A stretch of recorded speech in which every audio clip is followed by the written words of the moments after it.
తెలంగాణ ఛత్తీస్గఢ్ సరిహద్దులలో దండకారణ్యంలోని కర్రెగుట్టలు అంటూ కూడా చూడొచ్చు. మొత్తానికి అడవులను చుట్టుముట్టిన 12,000 మంది బలగాలు మావోయిస్టుల కోసం 2 రోజులుగా కూబింగ్, హెలికాప్టర్లో బలగాలకు ఆయుధాలు, సరుకులు సరఫరా, హిడ్మా దళం టార్గెట్గా ఎన్కౌంటర్ అంటూ కూడా చెప్తున్న పరిస్థితి కనబడుతుంది. నేనేమంటున్నానంటే రోజు రోజుకు శాస్త్ర సాంకేతిక పరిజ్ఞానం అభివృద్ధి చెందుతుంది. ఇక్కడ మావోయిస్టులకు సంబంధించి అడవి బాట బట్టి ప్రజల పోరాటం కోసం అహర్నిశలు అడవులలో ఉంటూ నిరంతరం ప్రజా సమస్యల మీద, ఇక్కడ జరుగుతున్న చెడు మీద యుద్ధం చేయడానికి వాళ్ళ అడవుల బాట వచ్చిర్రు అనేది చిన్నప్పుడు నేను విన్నా చూసినా. వీళ్ళకి సంబంధించిన చరిత్ర నాకు ప్రాక్టికల్గా లైవ్లో తెలుసు. అయితే ఇప్పుడున్న పరిస్థితులలో ఏమైపోయిందంటే జాతీయ పార్టీలకు సంబంధించి మావోయిస్టు పార్టీకి సంబంధించి ఒక పెద్ద కీలక తప్పు చేసింది. ఛత్తీస్గఢ్కు సంబంధించిన రాష్ట్ర అధ్యక్షుని తన కుమారుని అత్యంత క్రూరంగా చంపేసాను. దాంతో ఏమైపోయింది అంటే వీళ్ళని టార్గెట్గా ఏకంగా భారతీయ జనతా పార్టీకి సంబంధించిన హోంమంత్రి అమిత్ షానే రంగంలోకి దిగాడు.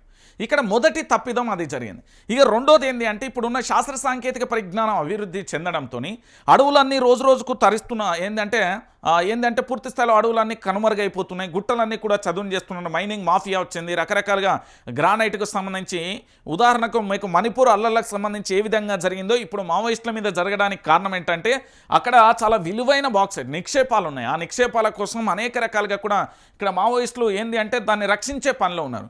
సో పూర్తి స్థాయిలో పంచాయతీ అయితే మొదలవుతుంది. ఏది జరిగినా ప్రజాస్వామ్యబద్ధంగా జరగాలని కేంద్ర ప్రభుత్వానికి సంబంధించిన భారతీయ జనతా పార్టీ ఈ మావోయిస్టుల వల్ల ఇప్పటి వరకు జరిగిన తప్పులను పూర్తి స్థాయిలో చాలా క్లియర్గా కూడా హెచ్చరించాడు. అమిత్ షా ఏమని చెప్పిండంటే మావోయిస్టుల ఉనికి లేకుండా చేయడమే మా టార్గెట్, మావోయిస్టుల నిర్మూలనే మా లక్ష్యం అంటూ కూడా చెప్పిన పరిస్థితి కనబడుతుంది.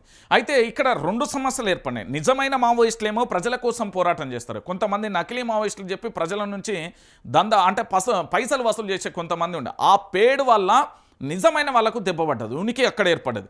ఇంకొక విషయం ఏంటంటే ఆయుధాలు ఇతరత్ర కానీ ఇప్పుడున్న శాస్త్ర సంకేతం అంటే టెలిఫోన్ కానీ ఇతరత్ర విషయాలలో పూర్తి స్థాయిలో కూడా ప్రజలందరికీ కూడా అంటే అత్యాధునికమైన టెక్నాలజీ అందరి చేతిలో ఉండడం వల్ల వాళ్ళ ఉనికి కూడా కొంచెం ప్రశ్నార్థకంగా మారింది. ఏదేమైనప్పటికీ కూడా మావోయిస్టుల వల్ల కొన్ని గ్రామాలకు సంబంధించి పూర్తి స్థాయిలో కూడా కొన్ని ప్రజా పోరాటాల వల్ల వాళ్ళకు ప్రజలకైతే న్యాయం జరిగింది. సో ఇప్పుడు పూర్తి స్థాయిలో కూడా వాళ్ళ చరిత్ర చాలా గొప్పది, కానీ ఇప్పుడు వాళ్ళ ఉనికే ప్రశ్నార్థకంగా మారుతుందనే ఒక భయం మాత్రం చాలామంది ప్రజలలో, మేధావులలో, రాజకీయ నాయకుల్లో చాలామంది మాత్రం మిగిలి ఉన్నది. ఇక ఫైనల్గా ఏం జరుగుతుంది, అమిత్ షా స్కెచ్ వర్కౌట్ అవుతుందా, మరి ఎలా ఉండబోతుంది అనేది కూడా మనం వేచి చూడాల్సిన పరిస్థితి అయితే కనబడుతుంది. దీంతో పాటుగా తెలంగాణ రాష్ట్రానికి సంబంధించి పూర్తిగా కూడా ఆ తెలంగాణ ప్రాంత ప్రజలారా పూర్తిగా కూడా మీరందరూ కూడా ఆలోచించాల్సిన విషయం ఏంటి అంటే ఇక్కడ మావోయిస్టులకు సంబంధించి ఇటు భారతీయ జనతా పార్టీ టార్గెట్కు సంబంధించి ఈ జరిగే అంటే దండకారణ్యంలో జరుగుతున్న ఈ కాల్పుల మోతకు సంబంధించి ఎలా ఉండబోతుంది అనేది కూడా మనం వేచి చూడాల్సిన పరిస్థితి అయితే కనబడుతుంది. సో ప్రభుత్వం అయితే చాలా సీరియస్గా తీసుకుంది. ప్రభుత్వం తీసుకున్న ఈ పరిణామానికి సంబంధించి చాలా ఆసక్తికరంగానైతే మారబోయింది. సో ఎలా ఉండబోతుంది ఏంటి అనేది కూడా మనం కూడా వేచి చూడాల్సిన పరిస్థితే. ఎందుకంటే మావోయిస్టులు వర్సెస్ పోలీసులు అనలేం, పోలీసులు వర్సెస్ మావోయిస్టులు అనలేం.